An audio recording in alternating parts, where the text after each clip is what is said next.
वाली की वर्दी का है, ऑन ड्यूटी हो गए, उनकी वर्दी नहीं है। तुम कौन होते हो? मैं नागरिक होने के नाते मेरे पास अधिकार है इनको पूछने का। ऑन ड्यूटी हो गए, इनके पास है ही नहीं, वर्दी नहीं है, और ऊपर से बयान नोट ले रहे हैं बिना वर्दी के। तेरा खोपड़ा खराब है क्या? तमीज से बात करो सर पहले तो। मैं तमीज 2 मिनट में सिखा दूंगा तेरे को। कैसे क्या सिखा दोगे? पहले तो आप तमीज से बात करो सर। तू पूछेगा वर्दी कौन पहनेगा, नहीं पहले पूछेगा। तमीज से बात करो, तू तड़ाके से बात मत करो मेरे से। बेटा अंदर लो, अंदर लो, 105 मान करो। जोधपुर हाई कोर्ट के वकील भरत सिंह राठौड़ ने एक पुलिस वाले से इतना ही पूछा था कि आपने वर्दी क्यों नहीं पहन रखी है।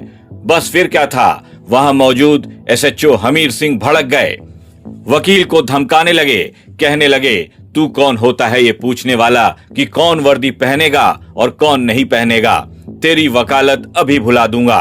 इतना कहते हुए एसएचओ हमीर सिंह उस वकील पर झपट पड़े, उसका कोट भी फाड़ दिया, एक कमरे में ले गए और कहने लगे कि इस पर धारा 151 लगाओ और इसे अभी अंदर कर दो। ये तस्वीरें जोधपुर के कुड़ी भक्तासनी थाने की हैं, जहां वकील भरत सिंह राठौड़ अपने मुवक्किल के साथ उसका बयान दर्ज करवाने पहुंचे थे, लेकिन थाने में वकील के साथ ही पुलिस वालों ने दुर्व्यवहार कर डाला, धक्का मुक्की कर डाली, साथ ही उसे डराया धमकाया भी। यहाँ बलात्कार पीड़िता एक महिला थी जिसके बयान नहीं हो रहे थे, तो मैं उनके साथ उनके बयान करने यहाँ आया तो यहाँ के जो सीआई साहब है, क्या नाम उनका, हमीर सिंह जी भाटी जो थे, उन्होंने बोला कि जो मतलब पीड़िता है उसके आधार कार्ड की फोटोकॉपी और उसकी एक फोटो जाके वहाँ एक कांस्टेबल बेटा उसको दे दो जिसने वर्दी नहीं पहन रखी थी। तो मैंने बोला सर कि आपने वर्दी क्यों नहीं पहन रखी? तब तक सीआई साहब बोला तू सिखाएगा क्या हमें वर्दी पहनना, और तू होता कौन है मेरे को ये बोलना। मतलब सर तमीज से बात करो। तब तक उन्होंने बोला कि 151 वकील को अंदर कर दो, तेरी दादागिरी अभी हम खत्म कर देंगे और ये जो वकालत है ये भी हम खत्म कर देंगे। फिर मेरा अपहरण कर मेरे को एकांत रूम बना हुआ था उसमें ले जाके मेरा जो कोट है, यहाँ आप देख सकते हो, ये कोट फाड़ दिया मेरा और मेरे साथ मारपीट करी। मैं चाहता हूँ सीआई साहब को सस्पेंड किया जाए, एडवोकेट भरत सिंह राठौड़। सर बताएं, कल एक कोई वीडियो वायरल हुआ था, इसके बारे में अधिवक्ता सर बैठे हैं और इस संबंध में पुलिस के द्वारा जांच की जा रही है। जांच में जो भी स्थिति होगी उसके हिसाब से कार्रवाई की जाएगी। वकील भरत सिंह के साथ पुलिस थाने में जो कुछ भी हुआ उसकी खबर वकीलों में फैलते देर नहीं लगी। सारे वकील पुलिस के खिलाफ लामबंद हो गए। वकीलों ने विरोध प्रदर्शन शुरू कर दिया, न्यायिक कार्यों का बहिष्कार कर दिया। वकीलों ने चेतावनी दी कि जब तक एसएचओ हमीर सिंह को सस्पेंड नहीं किया जाता, उन्हें उस थाने से हटाया नहीं जाता, तब तक उनकी हड़ताल जारी रहेगी। जो हमारा गीता भट्ट सिंह के साथ तो सीआई के द्वारा परिवार किया गया, उसको लेकर सभी आज बहुत आंदोलन थे, सभी आक्रोशित है और जब तक थाने को सस्पेंड नहीं करेंगे तब तक ये आंदोलन चल जाएगा। ये जो रात भर से हमारे वकील अधिवक्ता बैठे हैं, हम दोनों एसोसिएशन ने हड़ताल की पहले से ही घोषणा कर दी थी रात को। अब हमारा प्रशासन से ये आह्वान है, यदि पूरे थाने को सस्पेंड करके जब तक सस्पेंड नहीं करेगी हमारी ये मांगे जारी रहेगी और हड़ताल भी जारी रहेगी। वकीलों का आक्रोश देखते हुए कोर्ट ने खुद ही इस मामले का संज्ञान लिया। कोर्ट ने पुलिस कमिश्नर को तलब कर लिया और आरोपी एसएचओ के खिलाफ सख्त एक्शन लेने का निर्देश दिया।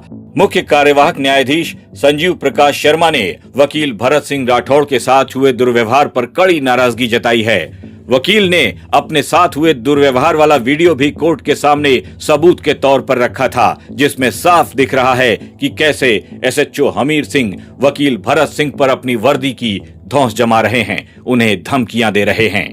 देखिए, अधिवक्ता आक्रोशित इसलिए थे क्योंकि कल एक पुलिसकर्मी ने कुड़ी थाने के जो एसएचओ थे, उन्होंने अधिवक्ताओं के साथ में बहुत ही बदतमीजी से दुर्व्यवहार किया और वो भी खास तौर से तब जबकि वो अपने किसी मुवक्किल को साथ लेकर के गए हुए थे। महत्वपूर्ण बात यह भी थी कि उस समय कुछ लेडी एडवोकेट्स भी वहां पे थी और उसका भी लिहाज उन्होंने नहीं रखा, जबकि वकील अपने फरियादी के न्याय के लिए गए थे। पुलिस और वकील दोनों ही एक ही सिस्टम का हिस्सा हैं, दोनों का ही काम न्याय को अंतिम व्यक्ति तक पहुंचाना है। तो अगर ऐसा रहेगा तो निश्चित रूप से आक्रोश बनेगा। इसी आक्रोश को लेकर के हमारा सेटिस्फेक्शन ये है कि आज ऑनरेबल कोर्ट ने सुओ मोटो कॉग्निजेंस लिया इस मुद्दे को लेकर के, क्योंकि आज सारे के सारे वकील हड़ताल पर थे, वो काम नहीं कर रहे थे, तो कोर्ट के लिए भी बहुत मुश्किल था कि बिना वकीलों के मुकदमों की पैरवी नहीं की जा सकती है। और जैसा कि आप सब लोग जानते हैं, राजस्थान के अंदर बहुत बड़ी संख्या में मुकदमों की पेंडेंसी है, पर अगर किसी एक पुलिसकर्मी की वजह से ये स्थिति बनती है कि जिसमें कोर्ट का सारा काम प्रभावित होता है, तो निश्चित रूप से कोर्ट के लिए भी ये बहुत ही चिंता वाली बात थी। इसलिए कोर्ट ने सुओ मोटो कॉग्निजेंस दिया। कमिश्नर ऑफ पुलिस को कोर्ट के समक्ष बुलाया गया। उन्होंने माननीय न्यायमूर्ति ने कोर्ट को कमिश्नर ऑफ पुलिस को ये निर्देशित किया कि वे जो भी एयरिंग अफसर हैं जिन्होंने ये बदतमीजी की है, उनके खिलाफ स्ट्रिक्ट एक्शन ले और आज शाम तक उनको जो है उस कंसर्न थाने में उनको नहीं रखें, उस थाने से उनको हटा दिया जाए, पदच्युत कर दिया जाए। और साथ में कोर्ट ने ये भी निर्देश दिए हैं पुलिस और कमिश्नर को कि सारे पुलिस कर्मियों की एक विशेष ट्रेनिंग होनी चाहिए, जिसमें उनको ये समझाया जाए कि आम जनता से, अधिवक्ताओं से, फरियादियों से, जो उनके सामने अपनी समस्याएं और पीड़ा लेकर के आ रहे हैं, उन लोगों से कैसे बात की जानी चाहिए, उनसे कैसा व्यवहार होना चाहिए, इसको लेकर के एक थॉरो ट्रेनिंग सेशन करने की भी कोर्ट ने जो है वो पेशकश की है और निर्देश दिए हैं। Rajasthan high court advocates association और Rajasthan high court lawyers association Jodhpur के बैनर तले प्रदर्शन कर रहे वकीलों ने दोषी पुलिस कर्मियों पर सख्त कार्रवाई की मांग की है। धरना मंगलवार सुबह भी जारी रहा। वकीलों से जुड़े संगठनों ने निर्णय लिया है कि 2 दिसंबर को राजस्थान हाई कोर्ट और सभी अधीनस्थ न्यायालयों के में अधिवक्ता न्यायिक कार्यों का स्वैच्छिक बहिष्कार करेंगे, ताकि ऐसे अड़ियल पुलिस अधिकारियों को सबक मिल सके कि भविष्य में ये किसी फरियादी, आम आदमी या फिर अधिवक्ताओं से बदतमीजी करने की जुर्रत भी न कर सकें। राजस्थान तक के लिए जोधपुर से अशोक शर्मा की रिपोर्ट।